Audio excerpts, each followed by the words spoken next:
Self confident, அதாவது தன்னம்பிக்கையை எப்படி வளர்த்துக்கிறது அப்படின்றத பற்றி எனக்கு தெரிஞ்ச அதிகம் யாரும் பேசலை. ஸோ இன்னைக்கு ரொம்ப முக்கியமான பதிவு நண்பர்களே, நல்லா கேட்டுக்கோங்க. நிறைய திறமைசாலிகள் இருக்காங்க இன்னைக்கு இந்த உலகத்தில்.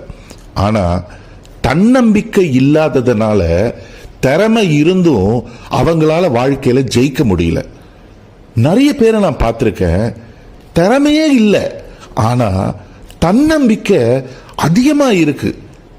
தன்னம்பிக்கை உள்ளவங்க அவங்க துறையில ஜெயிக்கிறதுக்குள்ள திறமைய வளர்த்துப்பாங்க. ஆனா தன்னம்பிக்கை இல்லாதவங்க திறமை இருந்தாலும் ஜெயிக்க மாட்டாங்க.